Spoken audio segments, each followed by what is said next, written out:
di SMK Negeri 1 Tabanan. Dalam kesempatan kali ini, kita akan mewawancarai salah seorang guru terbaik di SMK Negeri 1 Tabanan. Beliau adalah Bapak Iwayan Hadi Suwartana Eskom.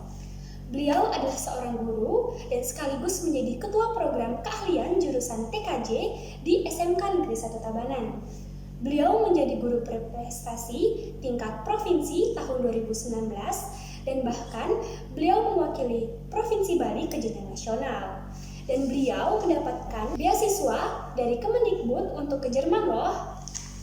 Kalian tahu nggak sih ternyata sekolah kita yang keren dengan memiliki fasilitas IT yang sangat lengkap ternyata selama ini banyak digagas oleh beliau loh, dan tentunya di bawah bimbingan Bapak Kepala Sekolah. Jadi daripada kalian kepo, yuk mending langsung kita tanya aja. Halo Bapak, apa kabar? Baik, ya baik. Baik Pak. Saya mau tanya Pak, bagaimana sih Bapak bisa menjadi seorang guru? Karena saya lihat dari latar belakang pendidikan Bapak tuh bukan sarjana pendidikan gitu Pak. Oh iya, Pak kuliahnya adalah profesional dalam artian S1 saya adalah teknik informatika di Jogja. Cuma saya lulus 2003. Saya kerja di Jogja, cuma pas waktu itu ada bukaan di Bali. Gitu. Saya pas pulang ke Bali ada bukaan. Saya coba daftar, lihat listnya memang ada lowongan guru, dibutuhkan guru tanpa akte mengajar. Gitu. Saya coba masuk dan ternyata lulus. Gitu. Iya. Lulusnya itu pertama kali langsung di SMK sini Pak? Iya, dan langsung ditempatkan di SMK di sini sehingga setelah lulus jadi guru baru disyaratkan untuk mencari akte mengajar. Gitu. Jadi memang dulu syarat karena nggak ada lulusan untuk komputer sendiri yang memang dari pendidikan gitu, dari profesional langsung. Berarti yang penting sarjananya Iya, masuk sarjana di komputernya yang disyaratkan di sana. Iya benar. Ya. Apa sih motivasi Bapak itu untuk menjadi seorang guru? Apalagi Bapak pernah menjadi guru berprestasi tingkat provinsi bahkan mewakili Bali gitu Pak. Oke, iya. Kalau guru pada dasarnya passion saya senangnya di sana. Di satu sisi dulu waktu kuliah saya juga ikut membuka training dengan teman-teman, jadi ada pelatihan bimbingan untuk karya tulis dan yang lain-lain gitu ya. Di samping itu dalam artian berdiskusi itu mengajar, membimbing itu memang passionnya saya, senangnya saya di sana gitu ya. Kebetulan ada memang kondisi yang mengarahkan bahwa ada kondisi pendaftaran CPNS seperti itu, saya masuk dan memang guru gitu ya, jadi guru. Iya, memang dulu nggak pernah sih ada cita-cita mau jadi guru gitu ya, tapi memang kondisi alam yang membuat saya juga ikut ke sana. Di samping juga passion senangnya saya sendiri memang seperti itu, bimbing, ngajar, diskusi ya. Apa sebelumnya tuh sebelum ada misalnya belum Bapak tahu itu ada buka lowongan guru di Bali, apa Bapak ada mau kesempatan kerja yang lain gitu? Enggak, saya sebenarnya pas dari Jogja kerja itu pulang ke Bali ada urusan keluarga gitu ya, ada urusan keluarga. Cuma ada pendaftaran memang, ada pendaftaran CPNS yang dulu kan orang langsung nulis syarat formulir segala macam ya di kertas folio bergaris itu. Saya lihat teman tetangga di rumah nulis lamaran, ada lowongan CPNS gitu. Saya lihat formasinya, dan ada di sana guru komputer yang membutuhkan sarjana komputer untuk guru gitu ya. Yang dicari saat itu adalah 3 orang gitu ya. Saya ikut mendaftar dan waktu tes ada keluar hasilnya, saya lulus. Apa sih pengalaman yang paling berkesan bagi Bapak selama Bapak menjadi guru? Kalau pengalaman berkesan menjadi guru ya banyak ya. Jadi saat siswa kita sudah lulus, dia bekerja gitu ya, dan say hello kembali ke kita melihat dia sukses, itulah sebenarnya kebanggaan kita jadi guru ya. Bangga melihat Iya benar ya. sukses. Kalau cuma secara reguler gitu ya, setiap tahun kan memang ada siswa baru masuk, ada siswa baru ya, sebenarnya datar flat seperti itu. Jadi pengalaman mengajar ya rata-rata seperti itu, tapi next time ada kalanya anak-anak yang tidak begitu pintar dalam bidang teori tapi aktif dalam praktek, nanti di dunia kerja saat dia kerja sukses mungkin main ke sekolah ketemu saya atau di jalan ketemu gitu, hello Pak Adi gitu, di mana saya bertanya di mana dia kerja, dan memang menurut saya itu adalah pekerjaan yang luar biasa gitu. Disitulah kebahagiaan kita jadi seorang guru. Siapa sih tokoh inspirasi Bapak dalam hidup yang bisa membuat Bapak sampai sekarang kayak seperti ini, apalagi Bapak bisa berprestasi gitu? Ya, salah satu tokoh mungkin pernah dengar Mahatma Gandhi. Ya, saya menjadikan beliau sosok figur guru sekaligus kesederhanaan gitu ya. Ya, beliau Mahatma Gandhi. Apakah ada karakter yang dari beliau itu yang Bapak tirukan atau yang Bapak bisa jalani di hidup ini? Disiplin, kerja keras, terakhir kesederhanaan. Ya, sebenarnya itu yang menjadi target orang. Mahatma Gandhi sebenarnya tidak kurang apapun, tapi beliau berjuang dengan kesederhanaan itu sendiri. Jadi teman-teman, kita bisa highlight dari Bapak Iwayan Hadi itu adalah disiplin, kerja keras, dan kesederhanaan. Benar. Ini Pak, kan Bapak pernah mendapatkan beasiswa itu untuk ke Jerman dari Kemendikbud. Oke. Itu boleh tahu nggak sih Pak, itu beasiswa apa? Oke, 2018 Pak akan ikut guru berprestasi SMK, jenjang SMK. Kebetulan di sana juga kita membuat sebuah karya inovatif gitu, dan Pak lolos mewakili Bali untuk ke Jakarta. Dan karena itu adalah lomba guru berprestasi SMK, jadi tidak melihat jurusan, jadi kan di SMK sendiri banyak jurusan. Nah kebetulan saya adalah di TKJ. Nah dulu waktu 2018 itu yang di finalnya itu yang juara satunya adalah orang TKJ juga dari Jawa Barat gitu. Nah beliau sudah mendapatkan dalam artian pelatihan atau beasiswa luar negeri juga gitu. Sehingga di akhir tahun ada pelatihan IT System dan Learning Management System. Jadi IT Systemnya karena Pak orang IT System harusnya itu peringkat satu yang berangkat, karena peringkat satunya sudah mendapatkan sebelumnya reward untuk pelatihan, sehingga saya yang maju untuk mengikuti itu seperti itu. Berarti Bapak di peringkat kedua gitu? Sebenarnya saya tidak di peringkat kedua untuk Bupresnya, tapi untuk tim yang dikirim ke Jerman itu adalah IT System. Jadi kebetulan waktu di guru berprestasi itu hanya beberapa orang yang dari IT System gitu. Iya. Saat di Jerman tuh kan pasti ada mengalami culture shock gitu nggak Pak? Apalagi kan di Indonesia beda gitu kulturnya, di Jerman juga kulturnya beda. Apa ada culture shock gitu Bapak rasakan? Dari culture sendiri, dari budaya jelas ya. Dari suhu saja, dari keberadaan kita di sini yang biasa suhu yang kita rasakan waktu itu pas winter di kondisi 4 derajat sampai 5 derajat. Ya lumayan kayak di dalam AC, di dalam kulkas lah. Itu aja juga udah membuat shock kalau kita di luar secara fisik.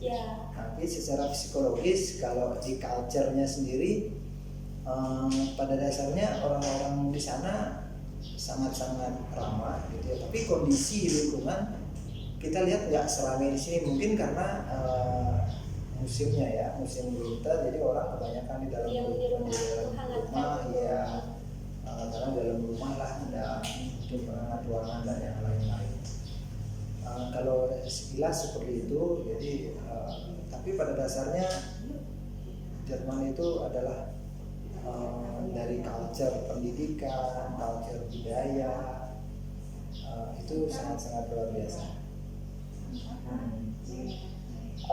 Ada nggak sih Pak perbedaan pendidikan di Jerman dengan di Indonesia? Kebetulan yang Pak wakili kemarin itu kan dari jurusan TKJ ya, di IT System dan Learning Management System. Jadi di sana Pak belajar tentang networking kembali, tentang jaringan kembali, yang pada dasarnya rata-rata sudah Pak pernah pelajari di sini.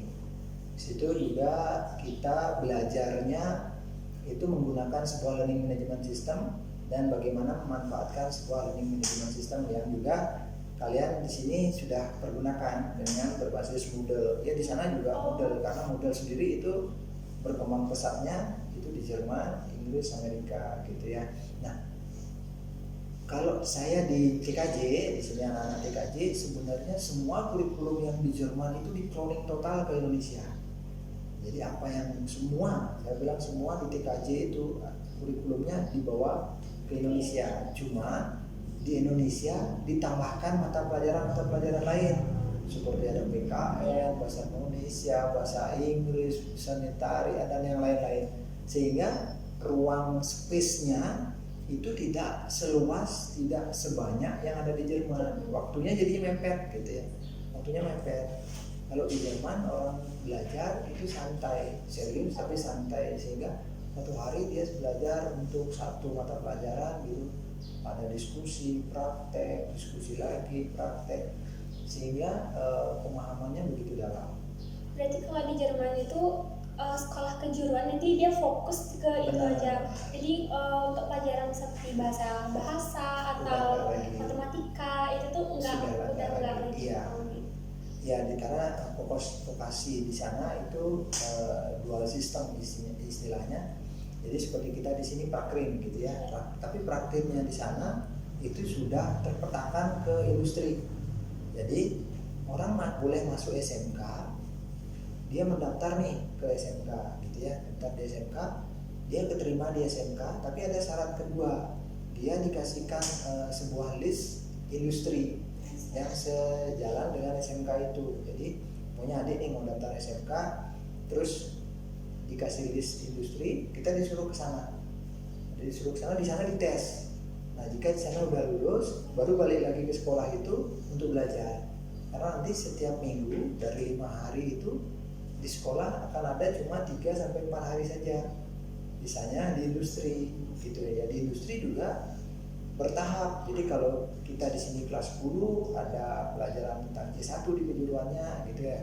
Di sana juga di dunia industri disesuaikan apa yang kita pelajari dengan nanti apa yang pekerjaan yang dikasihkan di sana. Jadi dual sistemnya itu matching istilahnya di sini.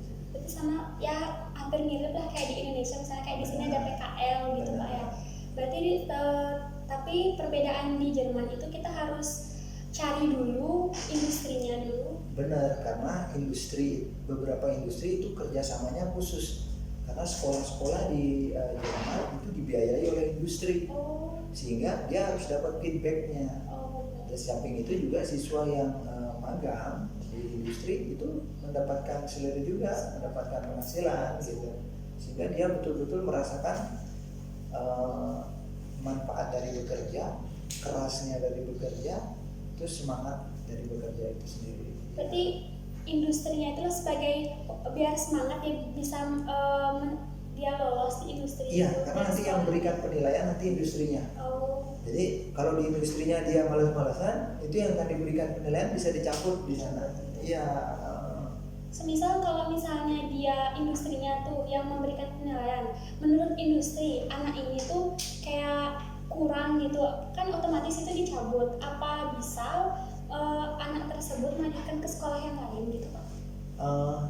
Memang banyak regulasinya. Kalau Pak dulu diskusi itu banyak regulasinya. Karena di awal sebenarnya sudah dibuat orang masuk SMK itu tidak sembarangan.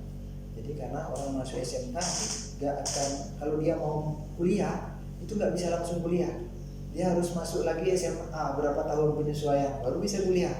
Walaupun sebelumnya SMK, sehingga tidak ada jalan lain anak-anak SMK harus serius dia di sebuah sekolah vokasi gitu. Sehingga dengan keseriusan itulah jarang ada komplain dari industri dari hal dalam artian kita sering melihat di sini anak-anak malas gitu ya, bolos di situ enggak gitu, minim mungkin karena banyaknya regulasi yang memang detailnya pasti nggak tahu, tapi mungkin ada regulasi pengaturan syarat-syarat dan yang lain-lain. Kan tadi di SMK itu baru ada hubungannya sama industri. Apakah mereka siswa yang lolos dari SMK tuh setelah tamat di SMK otomatis dia tuh bisa bekerja tetap Iya. di industri tersebut. Iya. Dan biasa rata-rata semua industri itu menampung semua siswa yang pernah ada di sana. Oh, iya. Tapi grade siswa yang lebih tinggi.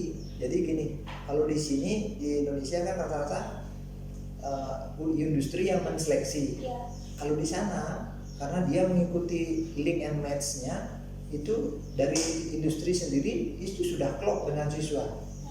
Malah sekarang siswanya pingin grade yang lebih tinggi. Oh. Jadi saya mau berkarir ke industri yang lain saja gitu. Malah kebalik kan.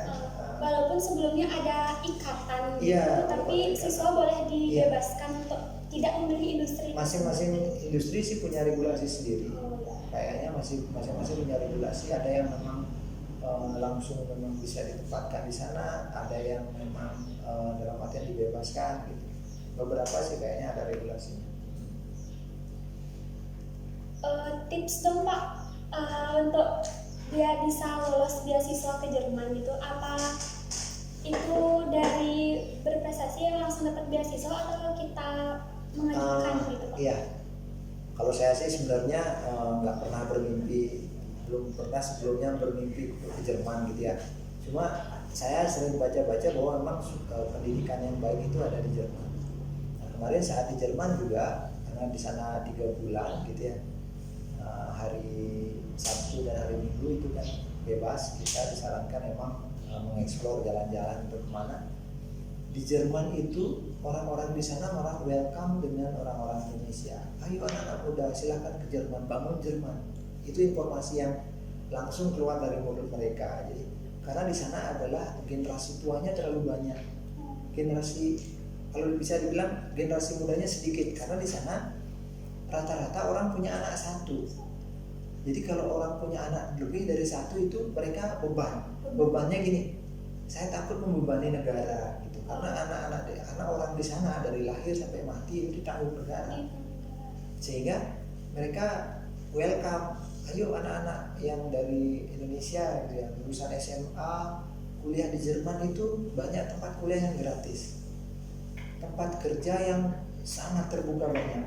Yang disyaratkan adalah skill kita, jadi skill dari kejuruan ataupun skill dari keterampilan yang kita punyai.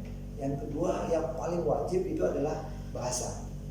Jadi bahasa di sana kalau kita punya pintar bahasa Inggris tapi nggak bisa bahasa Jerman, ntar dulu masuk gelombang kedua gitu. Berarti ya. bahasa ibunya Iya, di bahasa Jerman karena orang di Jerman sendiri itu fanatik dengan bahasa dia. Sehingga kalau kita jalan-jalan sebenarnya kita punya pengetahuan bahasa Inggris yang sedikit-sedikit gitu ya, sama di sana juga punya pengetahuan bahasa Inggris yang sedikit-sedikit gitu. Jadi agak nyambung lah, kacaunya agak nyambung. Iya. Gitu. Kecuali di tempat pariwisata mungkin ada Iya. sedikit lancar gitu. Di sana banyak orang Indonesia yang kuliah di pariwisata dan perhotelan gratis. Oh, gratis. Ya, nanti pokoknya dari sekarang adik-adik mungkin persiapkan bahasa Jerman gitu ya. Bahasa Jerman, Deutschlandnya nanti banyak link-link beasiswa yang untuk berangkat ke Jerman.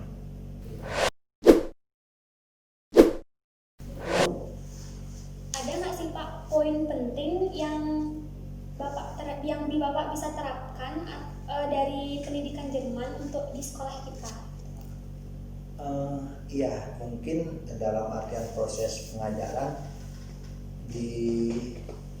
yang bisa kita terapkan dan sekarang juga apalagi diterapkan di sekolah ini dan sekolah-sekolah lain itu adalah learning management system. Jadi menerapkan pembelajaran kolaborasi dengan sistem gitu. Kalau dulu Bapak Ibu gurunya kemana-mana harus bawa buku, harus memberikan penugasan secara mungkin lisan ataupun tertulis. Sekarang semua itu dikelola oleh sebuah sistem yang disebut dengan learning management system. Itu yang dalam artian yang mungkin secara fisik bisa kita lihat, bisa kita implementasikan. Di satu sisi memang poin-poinnya memang harusnya match ke industri sih, tapi tetap regulasi itu harus didukung oleh industri sendiri dan sekolah itu sendiri. Tapi poin penting untuk kita maju di awal ini adalah apalagi dengan kondisi pandemi seperti ini, kita sekolah-sekolah, kalau seluruh sekolah di Bali bisa manfaatkan sebuah learning management system untuk meregulasi mata pelajaran, guru, siswa, dan media-media yang ada di dalamnya, lompatan pendidikan kita akan jauh berbeda. Itu kan ada learning management system. Apakah ada yang mau digagas lagi untuk sekolah kita dari implementasi dari Jerman gitu Pak? Rencananya Iya, itu ada? pada dasarnya kita kan sekolah bisnis di sini. Saya itu punya cita-cita kita sekolah kita ini, karena kita punya ruang server gitu ya, bisa mengelola sebuah layanan e-commerce. Jadi anak-anak kita yang dari akuntansi, dari pemasaran, dari administrasi bisa betul membangun itu. Kita punya sebuah link e-commerce memang untuk anak-anak kita belajar, di samping juga produktif untuk menjalankan kegiatan bisnis, karena memang sekolah kita berbasis bisnis gitu. Itu sih, tapi masih dalam sebuah konsep dan menjadi obrolan dengan teman-teman. Semoga terwujud Pak ya. Iya, siap. Ada tips nggak nih Pak? Makan selama PJJ nih. Selama pandemi ini ada tips nggak buat teman-teman kita di rumah itu untuk mengadaptasi PJJ biar lebih produktif gitu belajarnya di rumah? Sebenarnya pandemi ini kalau bagi saya sendiri dan mungkin bagi anak-anak siswa SMK Negeri 1 Tabanan, kalau ini dijadikan sebuah pemaknaan, kayaknya banyak yang bisa didapat ya. Anak-anak siswa kalau mau belajar, kan kondisi jalan-jalan sudah dibatasi, jadi kalau mau belajar banyak sebenarnya yang bisa dipelajari, banyak yang bisa dibangun, banyak kreativitas yang bisa dibangun gitu. Saya melihat ada anak-anak yang mulai yang upload konsep-konsep sketsa dan yang lain-lain, terus ada yang produktif membuat sebuah blogger, ada yang membuat blogger gitu ya. Karena sebenarnya kita di SMK ini kan sekolah vokasi ya, sekolah keterampilan.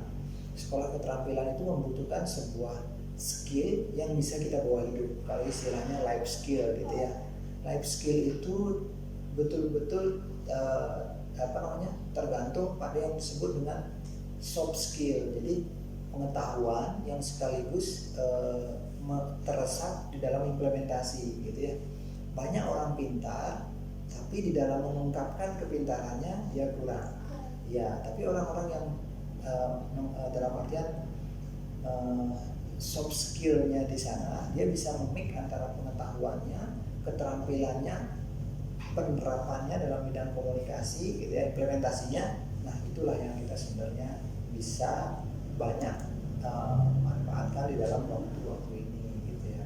Mungkin saya bisa dapat kesimpulan gini ya, ada siswa yang ada potensi tapi dia kurang percaya diri. Benar, di sekolah ini banyak siswa-siswa yang menurut saya potensi sekali, terutama di jurusan administrasi gitu ya, pemasaran dan akuntansi. Tapi kan cenderung terlihat di mungkin beberapa jurusan saja. Jurusan pemasaran itu kan orang-orang entrepreneur pada dasarnya, orang-orang yang bisa melihat jauh ke depan gitu ya. Orang-orang yang menciptakan lapangan-lapangan pekerjaan baru itu harusnya orang-orang entrepreneur gitu ya kan.